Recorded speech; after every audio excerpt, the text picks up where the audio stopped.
Ikaw ba ay parang pakiramdam nyo ay paborito ng kamalasan? Asya mga bossing, mainam na gamitin natin ang dalawang sangkap na ito ng pantaboy ng mga negative vibes mga bossing. Kung parang pakiramdam ninyo ay ayaw ka ng lubayan, ay siya ay wag nyo po yung pagtitisan. Marami tayong pwedeng gawin mga bossing. Ako po mga bossing, dati hinayaan ko lang, pero ako po ay lalo naging negatibo, mainitin ang ulo. Ngayon po mga bossing ko ay binago ko ang aking sistema. Ito ay panghatak ng pampagood vibes po ito araw-araw mga bossing. Ilagay lamang po natin ito sa isang garapon. Pwede po mga bossing ko na may takip, pwede rin naman ang wala. Pero mas mainam, huwag nyo na itong tatakluban. Hayaan nyo makasingaw ang ating pong bawang. Kasi ang bawang mga bossing ko ay ito po ay sa pula ginagamit pagdating sa usapin ng mga masamang espiritu o sa mga multo. Kaya mainam gamitan natin ito mga bossing ko ng bawang upang sa ganon masigit tayo na makatrack ng swerte lalo na sa pera.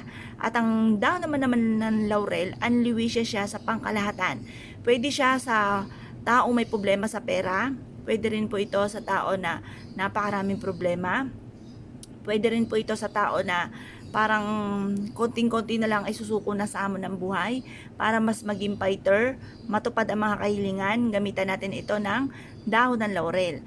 At ultimo sa mga halimbawa, may mga nawawala or kaya po may gustong magkaroon ng baby, pwede rin po yan. Ngayon po, pagsamahin natin itong tambalang ito. Ngayon po mga bossing, ilagay nyo sa bote. Ngayon po mga bossing, mag-wish ka kung anong nais ninyo. Halimbawa, sa pamamagitan ng aking sipag at tiyaga at pananalig sa mahal na Panginoon at sa pampaswerteng ito, ako ay magkakaroon ng maraming pera.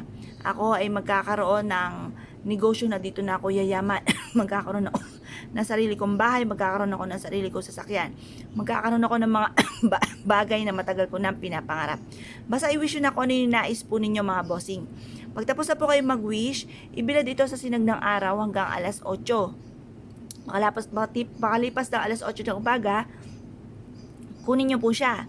At pagkatapos ay pwede nyo ilagay sa ating mga mababanggit. Pwede sa ilalim ng inyo pong unan. Pwede po ito sa inyo pong bag or sa inyo pong pitaka. Or pwede rin naman alsin nyo po sa garapon. Pwede rin naman kapag ka nasa garapon sa likod ng pintuan ng inyo pong main door. Or kaya po sa inyo pong negosyo, pwede nyo rin itong i-shake-shake pantawag ng swerte. Ito po mga bossing ko ay makakatulong upang sa ganon, pampag-good vibes, lagi po kayong positibo, lagi po kayong punong-puno ng pag-asa. Mapapasin ninyo na lagi kang iniaadya kung saan lagi kayo suswertihin. Kaya kung kayo po naniniwala at naisyo po itong gawin, wag na po kayo magpatumpik-tumpik pa mga bossing.